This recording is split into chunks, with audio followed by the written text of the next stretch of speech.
Assalamualaikum warahmatullahi. Apa khabar kawan-kawan? Kita jumpa lagi hari ni. So video kali ni saya just nak kongsi pasal kasih lah, sambungan pada video yang lepas. Saya bukanlah penjual kasih baby. Saya pun tak ada apa-apa link ke nak dapat komisen ke untuk kasih ni lah. Tak ada lah. Just nak kongsi pengalaman lah. Saya bukannya pakar je pun, sebab saya ada 2 orang anak. Jadi saya dah ada sikit pengalaman lah dalam membeli ataupun memilih kasih baby lah. Okay, so ni saya ada beberapa benda saya nak cerita. So first kali kita start dengan jenis kasih lah. So ada 2 jenis lah, Isofix dengan tak ada Isofix lah. Jadi Isofix ni yang kalau tengok dekat kereta, kebanyakan kereta yang baru semua dah ada dah. Saya dulu pakai Azia 2016, 2014 tu dah ada dah Isofix lah. So boleh tengok dekat bahagian bawah tu dia ada simbol. Lepas tu boleh masuk jari dalam tu, kita tengok ada macam batang besi lah yang kita boleh cakok benda tu. Itu kita panggil dia sebagai Isofix lah. Isofix ni juga dia akan ada satu hook atas lah. Kalau sedan dia ada hook di atas. Kalau hatchback dia akan ada di belakang seat lah. Jadi kita nak kena buka bonnet dan ada capai hook kat bawah lah. Jadi itu yang ada Isofix lah. Yang tak ada Isofix dia tak ada benda tu lah kan. Jadi yang pentingnya Isofix ni, sebab sama macam kita pakai seat belt biasa, dia ada kita panggil 3 point harness lah, bahu juga 2 di pinggang lah. Jadi Isofix ni pun sama juga dia punya function. Dia ada 2 hook itu untuk 2 point, dan kemudiannya setengah tu dia bagi hook kat atas, dan ada juga dia bagi hook dan juga dia bagi kaki kat bawah. Dia ada satu kaki dan dia boleh tahan dekat atas lantai lah. Jadi yang sebelah kiri warna merah ni dia tak ada kaki tapi dia ada hook. Yang anak saya yang kecil ni dia tak ada hook tapi dia ada kaki kat lantai. Jadi dia 3 point lah, kita panggil dia 3 point harness lah. Jadi sebab, tapi walaupun yang anak saya ni kata 3 point, tapi saya still tak berapa confident lah. Saya bagi pakai seat belt jugalah. Saya pakaikan seat belt juga. Kalau tak ada Isofix, maksudnya macam mana kita nak letak dan fixkan kita punya baby seat ni. Kita nak kena pakai seat belt lah. Kita kena ketatkan dia dan bagi dia duduk position yang kokoh ataupun stabil menggunakan seat belt. Jadi itu kekurangan sikit lah bagi saya kalau tak ada Isofix. Kalau anak tu buah, kita nak kena ambil angkat turun, lama-lama dia akan jadi macam longgak lah sikit. Jadi kita nak kena sentiasa ketatkan dia dan juga make sure dalam keadaan yang betul lah. Sebab bila kita pakai kasih ni, kita tak mau dia bergerak-gerak, kita tak mau dia longgak lah. Kita nak dia ketat dan fix pada tempat dia. Sebab tu dia panggil Isofix lah kan. Jadi itu beberapa jenis kasih yang ada lah. Jadi selain daripada tu, kalau macam jenis-jenis yang lain, kita boleh tengok macam contoh dia ikut berat ya, kita ikut berat. Ada yang macam dia bagi kosong sampai berapa kilo ke, daripada berapa kilo sampai ke berapa kilo ke. Jadi yang macam untuk baby seat yang kecil tu, untuk baby saja tu, betul lah dia memang function memang bagus lah bagi saya. Kalau yang mahal tu memang elok lah kalau kita ambil yang tu.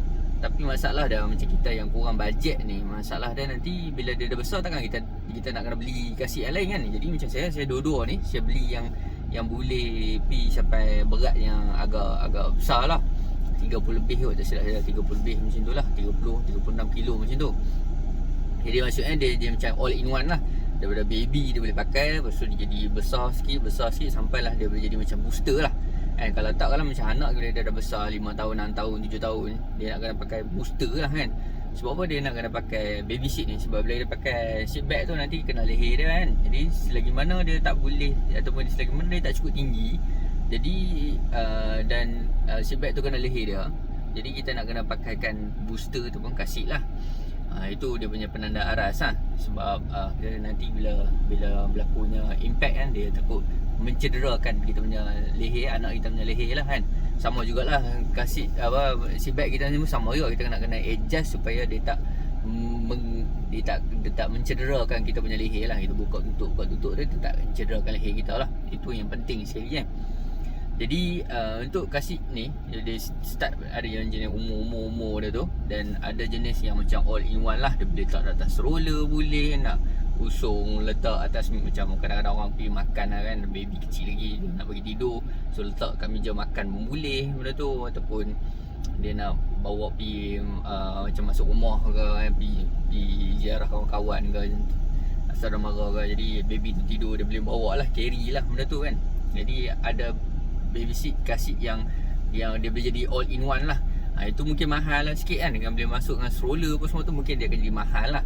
Jadi saya lihat yang ni yang biasa punya, ada Isofix, tapi orang kata boleh pakai daripada umur kosong, berat dia kosong sampai ke 30 lebih lah. Cuma dia bila macam yang ni dia masalah dia, masa dia baby tu sepatutnya dia dalam keadaan yang melengkung lah. Dia kena tidur tu, dia kena duduk dalam keadaan yang melengkung. Jadi kalau macam kasih yang macam ni, dia macam kadang kata apa, dia kecil sampai besar, dia macam booster ni, dia punya lengkungan dia tu tak berapa melengkung lah. Jadi mungkin kita nampak macam kurang selesa lah kot kan. Jadi mungkin tu problem sikit lah kalau beli jenis macam saya beli ni, all in ni kan. Jadi kita kena tengok lah bajet lah kan. Nak senang bagi saya, sama ada pergi ke kedai yang memang ada banyak pilihan kasih, ataupun satu lagi kita boleh pergi baby punya expo lah. Saya punya hat yang warna merah ni memang saya beli masa expo baby. Jadi senang lah bila kita pergi expo baby tu, boleh tengok pelbagai jenis, kita boleh survey, kita boleh agak lah kita nak pakai macam mana, bajet kita banyak macam mana apa semua. Masa expo tu memang sangat-sangat bagus lah. Ataupun kalau kita pergi kedai baby yang besar sikit, dia ada pelbagai jenis. Jadi masa tu kita boleh survey, tengok macam-macam jenis lah kan. Sebab kadang-kadang kalau kita pergi supermarket tertentu, ataupun kedai-kedai shop tertentu, dia punya pilihan tu agak terhad. Jadi kita macam kita mungkin tak pandai bajet lagi lah kan.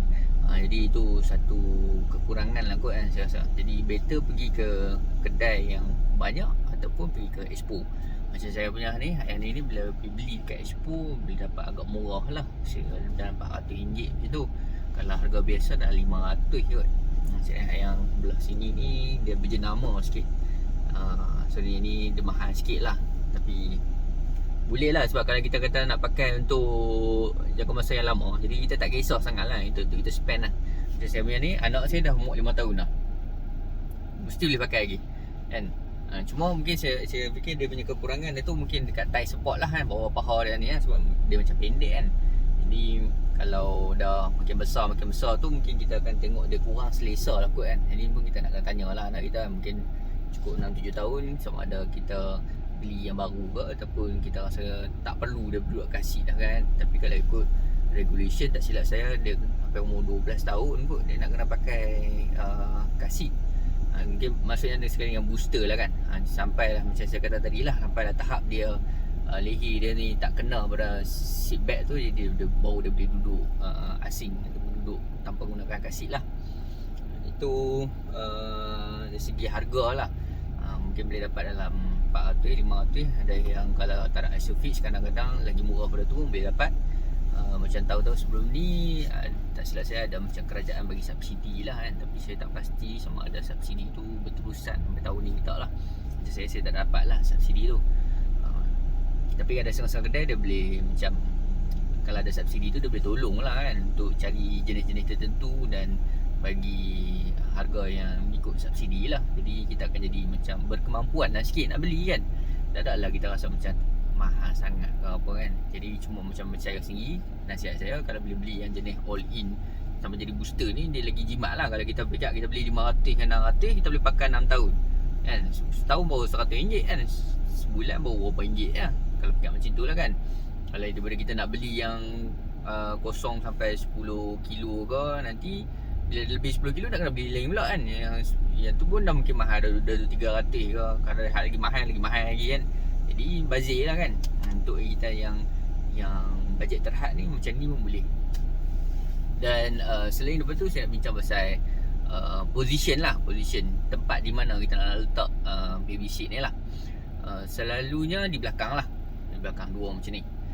Yang menghadap belakang tu selalunya bila dia kecil lah. Kadang-kadang ada yang kata sampai 9 bulan, setahun. Tapi saya tengok pada anak saya sendiri, bila kita rasa dia dah cukup panjang dan dia tak selesa lah, bila dia panjang kaki dia duk kena seat yang belakang ni kan. Jadi kita nak kena pusing kan dia lah bagi dia menghadap depan balik lah kan. Jadi ada yang ikut berat kan. Tapi saya mungkin 9 bulan kot nak saya ni, 9-10 bulan macam tu saya start pusing dia ke depan balik lah. Jadi boleh tengok pada bila kita beli kasih-kasih macam ni, dia selalunya dia bagi manual lah untuk kita rujuk dan kita boleh refer lah kan, maksudnya kan rujuk tengok, kita boleh berpandukan dia punya nasihat macam tu lah. Dan kemudian kita tengok pada keadaan anak kita dan keadaan kita sendirilah. Selalunya dia letak di belakang, tapi saya tahu ada juga kawan-kawan yang letak di depan. Okey, yang di depan ni kalau menghadap depan saya tak boleh komen apa-apa lah, sebab dia akan jadi sama macam mana duduk di belakang tapi pakai seat belt saja kan. Macam tadi saya kata kalau tak ada ISOFIX tapi dia pakai seat belt saja. So kalau letak depan pun jadi macam tu lah kan, kalau yang menghadap depan lah. Tapi kalau yang menghadap ke belakang, macam baby lagi tu, selalunya menghadap ke belakang. Okey, kalau menghadap ke belakang kita tengok ni, kita ada kita punya apa yang penghadang cahaya matahari ataupun ada cermin atas ni kan. Kita tengok selalunya dia akan bubuh amaran kat sini, atas ni dia akan bubuh amaran, tak bagi letak baby seat menghadap belakang, disebabkan kalau takut bila ada impact kita punya airbag akan pecah, terbuka. Bila dia terbuka dia akan tendang kita punya baby seat tu lah kan, dia akan mencederakan baby kita.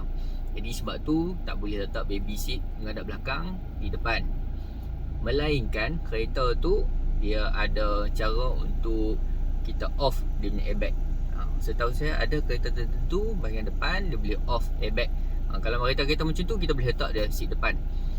Dan juga ada juga kereta-kereta yang di depannya ada ISOFIX. Tapi saya tak pasti kereta yang mampu milik ada tak yang ISOFIX kat depan. Tapi selalunya ISOFIX di belakang lah. Jadi saya pernah tengok juga bila macam ni, bila dua dia penuh lah. Saya nak duduk sini pun tak boleh, penuh ketat. Jadi kalau masa dia menghadap belakang tu boleh lagi lah masuk seorang lagi kan. Tapi tu dah macam agak sempit lah kan. Tapi kalau macam budak pun dia mungkin akan rasa macam tak selesa lah kan. Jadi kalau orang kata macam tu lah, dia pengorbanan lah sikit bila kita ada dua baby macam ni kan. Tapi juga saya pernah tengok satu kes dulu, ada seorang kakak ni dia pakai kereta Azia saja, tapi dia pakai 3 kasih belakang ni. Bagi saya bukan nak kata tak boleh, nak kata boleh pun orang kata susah lah kan. Tapi dari segi idealistik mungkin kita kata tak boleh lah. Sebab dia bila dia beli kasih yang kalau kata ada ISOFIX, dia tak boleh ISOFIX lah, sebab dia pun nak bubuh 3 sekali kan. Cara kata saya pun tak boleh bubuh 3 sebenarnya. Jadi dia tak boleh pakai ISOFIX, dia kena pakai seat belt biasa. So macam tadi saya cakap lah, bila bubuh seat belt biasa dia macam kadang-kadang dia akan jadi longgar apa semua, kita nak kena sentiasa betulkan dia lah. Tapi kalau kita fikir tentang realistiknya, ada setengah-setengah orang yang mungkin dia daripada guna motor, kemudian dia guna kereta yang mampu milik, contoh macam Azia.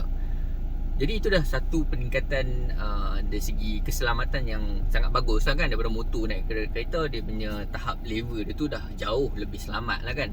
Itu satu benda yang bagus lah kan. Jadi kita tak boleh nak kata boleh pun tak boleh, nak kata tak boleh pun tak boleh kan. Jadi itu satu benda yang dah lebih selamat menggunakan kereta. Jadi bila ada baby macam ni, kita punya kesedaran sendiri untuk bagi pakai car seat, itu satu benda yang bagus lah kan. Cuma bila kita dah ada 3 tu memang macam tu lah jadi kan. Kalau kita nak buat 3 lah. Ataupun kalau saya macam saya sendiri, kalau anak saya mungkin 8 tahun nanti tak mau pakai car seat ke kan, boleh lah kot duduk tengah kan. Tapi macam saya cakap tadi kan, sempit. Tapi bila kita fikir dah ada lebih 3 tu, mungkin nak kena beli yang kereta 6-7 tempat duduk lah kan. Itu satu bajet lah pula kan. Kalau macam kereta mampu milik pun Azza, Arus kot yang saya boleh fikirkan sekarang kan. Tapi itu kita sendiri punya perancangan lah kan, untuk benda-benda macam ni. Jadi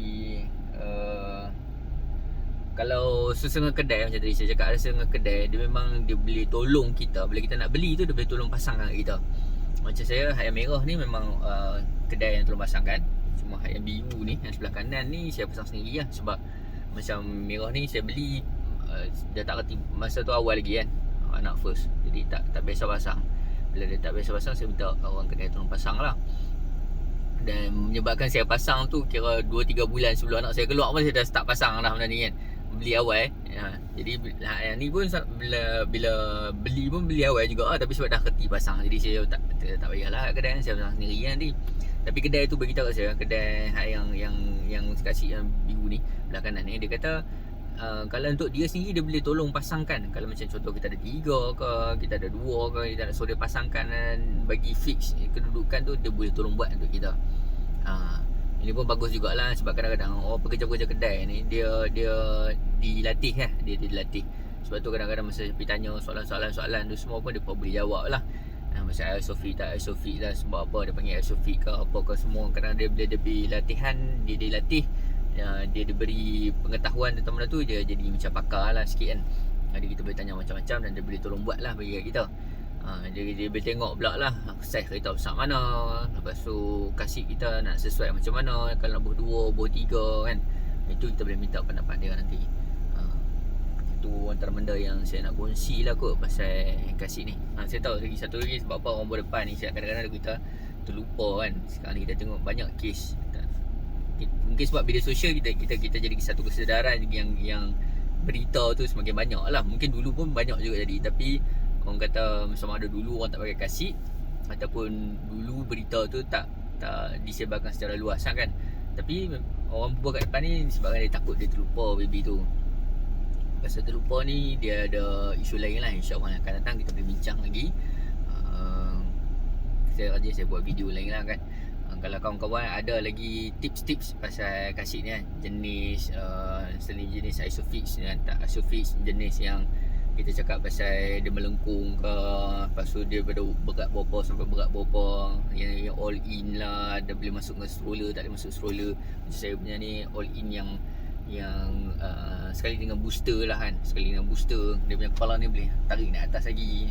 So yang ni pun kita boleh adjust lagi ketinggian dia tu. Lama-lama makin tinggi kita boleh adjust lagi ketinggian dia ni. Sama jugalah, yang ni pun sama sebiji lah, cuma ini dia lagi cushion sikit lah.